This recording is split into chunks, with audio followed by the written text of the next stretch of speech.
Hello दोस्तों, आज की ऑडियो बुक में हम उत्तराखंड की एक लोक कथा अनोखी शर्त की ऑडियो कहानी सुनाएंगे। बेहतर ऑडियो के लिए हेडफोन का यूज करें और जल्दी से चैनल को सब्सक्राइब करके ऑडियो को लाइक और शेयर करें। चलिए शुरू करते हैं। किसी गांव में एक जमींदार रहता था। जमींदार का नाम सुजान सिंह था। सुजान सिंह के गांव से बहुत दूर ताजबर सिंह नाम का जमींदार रहता था। सुजान सिंह और ताजबर सिंह गहरे दोस्त थे। ताजबर सिंह का एक लड़का था। उसका नाम सुदीप था। जिस दिन सुदीप का जन्म हुआ, सुजान सिंह सुदीप को देखने आया। सुदीप को देखकर सुजान सिंह ताजबर सिंह से बोला, मित्र, यदि मेरे घर में कन्या का जन्म होगा तो मैं तुम्हारे पुत्र के लिए अपनी कन्या दूंगा।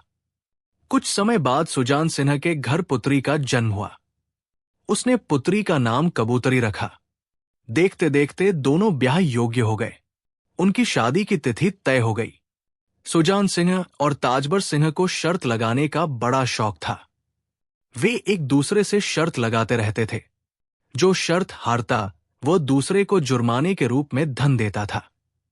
सुदीप और कबूतरी की शादी के बारे में सुजान सिंह ने ताजबर सिंह से पूछा, आप कितने बाराती लेकर आ रहे हो?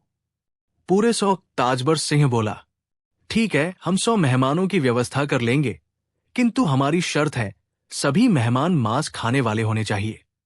बारात में सभी मेहमान युवा होने चाहिए, कोई बुजुर्ग आदमी ना आए।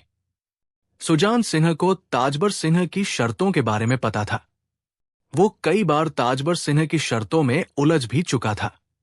वो समझ गया कि ताजबर किसी शर्त में युवा मेहमानों को उलझा न दे, इसलिए उसने गांव के एक बुजुर्ग को कंडे, रिंगाल से बनी सामान रखने की वस्तु के अंदर छिपाकर बारात में भेज दिया। उस कंडे को ढका गया था। उसमें बुजुर्ग आदमी को देखने और सांस लेने के लिए छेद बनाए गए थे। ताजबर सिंह ने शर्त रखी थी कि कोई बुजुर्ग मेहमान बारात में न आए। इसलिए सुजान सिंह ने ऐसे बुजुर्ग को बारात में भेजा जो लड़की वालों ताजबर सिंह की ओर से भी बुलाया गया था। बारात सुजान सिंह के घर से ताजबर सिंह के घर पहुंच गई। ताजबर सिंह ने बारातियों का खूब स्वागत किया। मेहमानों से वो बोला, देखो भाई, हमने पहले ही कहा था सब बाराती मांस खाने वाले होने चाहिए, इसलिए हमने 100 मेहमानों के लिए 100 बकरों का इंतजाम किया है। हमारी शर्त यह है कि हर बकरा कटेगा और मांस बचना भी नहीं चाहिए। बारात में आए युवा मेहमानों का सुजान सिंह की शर्त को सुनकर सिर घूम गया। उन्होंने स्याचा सुबकरे यानी एक मेहमान को एक बकरा खाना पड़ेगा। ये कैसे हो सकता है? अंत में उन्होंने कंडे में छिपाकर लाए बुजुर्ग मेहमान से इसका समाधान पूछा। वो बोला, लड़की वालों से कहो 100 बकरों को एक पंक्ति में बांध लो। पहले एक बकरे को काटो, उसका मांस पकाकर सब मेहमानों को खिलाओ। हर मेहमान के हिस्से थोड़ा थोड़ा मांस आएगा। ऐसे ही बारी बारी से एक एक बकरे को काटो, उसका मांस पकाओ और मेहमानों को खिलाओ।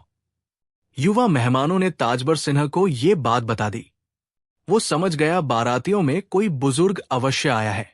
ऐसी सलाह कोई बुजुर्ग अनुभवी आदमी ही दे सकता है। उसने खोजबीन की तो कंडे के अंदर छिपे हुए बुजुर्ग को देखा।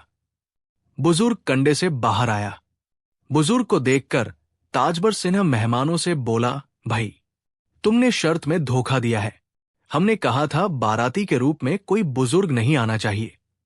ये देखो बुजुर्ग, मैं बाराती नहीं हूं, मैं तो घराती, लड़की वालों की तरफ से ही हूं, इसलिए शर्त का पालन हुआ है। वो बुजुर्ग बोला, लेकिन तुम कंडे के अंदर क्यों छुपे थे? ताजबर सिंह के इस सवाल को सुनकर वो बुजुर्ग बोला, जैसे तुम्हें शर्त पर शर्त लगाने का शौक है, वैसे ही मुझे कंडे के अंदर छिपकर बारात में आने का शौक है। बुजुर्ग की बात को सुनकर ताजबर सिंह और सभी बाराती हंस पड़े।